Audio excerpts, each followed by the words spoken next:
From time to time, someone will suggest that I'm selling myself short. Friends who say this mean nothing by it except that they would like me to do well, almost as well as they are doing.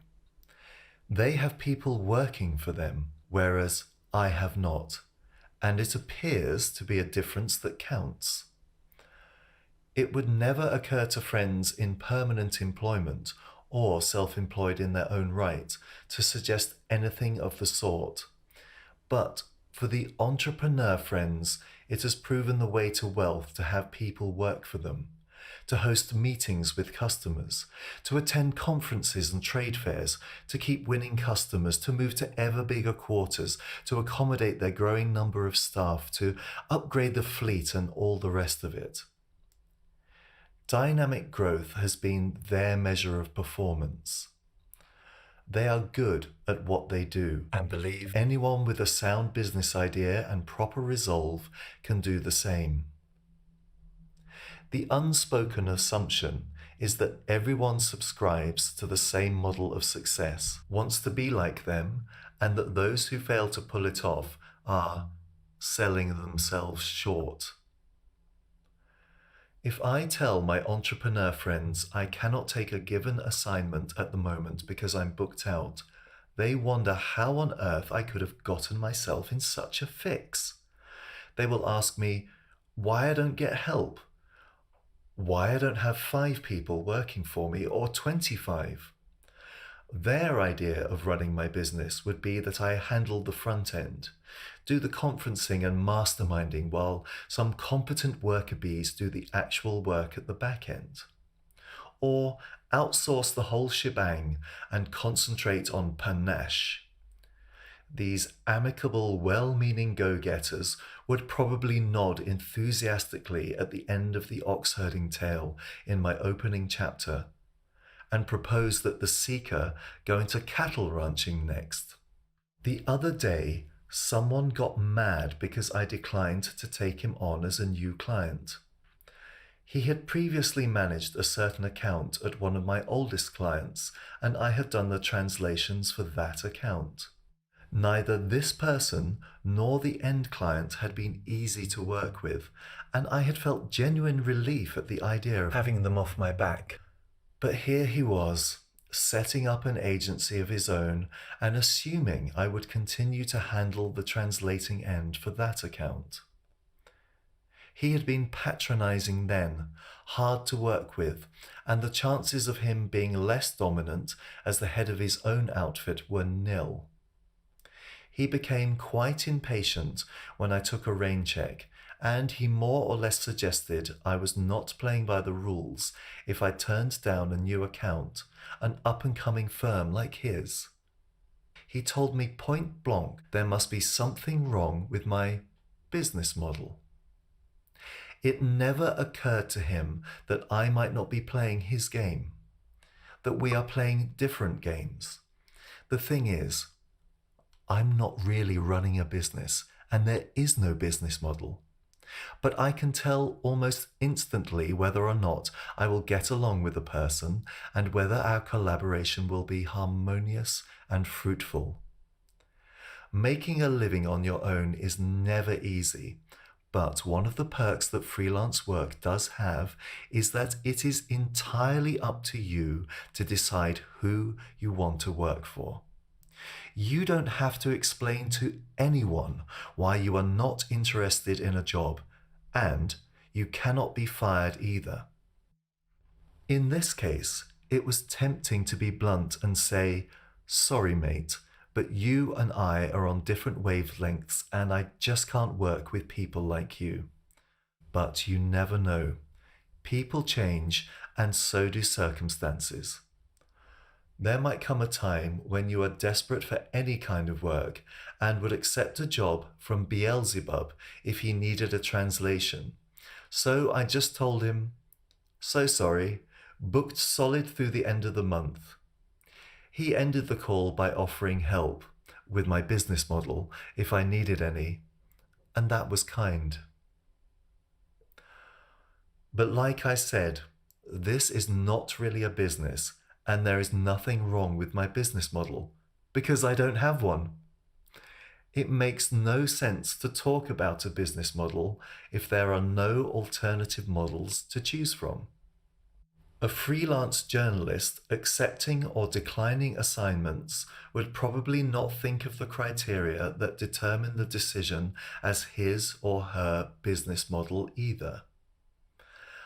I used to know an engineer turned translator whose brother had built up a prospering translation agency and who thought he could do the same.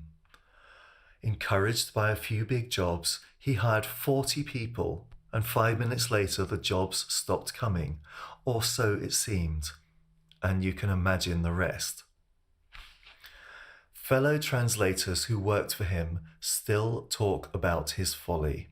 The market is awash with translators, and there is always someone who will do it for less. Always. I know agencies that wax and wane like the moon, paced by the whims of their big-ticket clients. I myself was bold enough to give it a try and hire someone, and somebody else after that, until eventually 5 different people had been on my payroll. One of them had a great taste in music, and I kept him on longer than was reasonable because of the fine playlists he compiled for the office, and we are friends on Facebook still. But I could not make any of them want to work. I always had the feeling they'd rather be in some other place, doing something else. Their heart was not in it, whereas mine is. I don't need to motivate myself. I love what I'm doing. I actually greet my stupid little office when unlocking it in the morning, and I love every minute I spend in here. My wife calls it the Guillemin Museum because of the way I decorated it to resemble an Art Deco bureau from the 1930s. It is exactly where I want to spend my working life. But these people I hired were a different breed, and they puzzled me. It always seemed as if they were waiting for a curtain to rise and some kind of show to begin, with me as the puppet master. They expected me, or any superior, to be the string-pulling type. My first intern asked me why my phone does not ring more often. One started preparing meals in the kitchen. Another liked to stay at the end of the day and hang around because of the good Wi-Fi link. Not that I had failed to give them work to do. I just had no idea how to make them want to complete my assignments. It was the classic leading the horse to water conundrum, and quite hopeless. So, if they asked, would it be okay to leave early, I said, by all means. If they wanted a day off, I told them, knock yourself out. I'm no good at this. Running the show, taking charge. I had assumed that leading by example would do the trick, but it did not. It could be that there is something wrong with my business model. Many freelancers, or tradesmen of any sort really, are introverts, living and working like hermits. They want to be left alone, concentrate on the job at hand, work the sun up and work it back down. They want the phone to hold its breath. Open plans are the first circle of hell for them. Cigarette breaks and after-hour drinking the stuff of nightmares, and staff Christmas parties worse than waterboarding. While I don't consider myself an introvert, I totally sympathize. If you enjoy being alone in your office all day, and if you can make ends meet financially, look no further. You don't have to be an entrepreneur, and the notion of growth is not limited to quantity. You are at liberty to sell your services to whoever you fancy, and if that means you're selling yourself short, then that is your privilege. Small is beautiful, or can be anyway. Assuming you love what you're doing and that you hit the ground running in the morning, why would you want to bend over backwards to switch to a business model that lets you conquer and rule when you are neither the ruling nor the conquering type? Being an entrepreneur is not the only way to be content, nor is running a successful business the only measure of success, and the risks that come with either are formidable. Nobody in their right mind would argue that the manager of a Nordic home furnishing store doing a roaring trade with flat pack furniture is happier than a cabinet maker who completed a single table just the way the customer wanted it, and who is now watching that customer circle the finished table in his shop, clucking happily.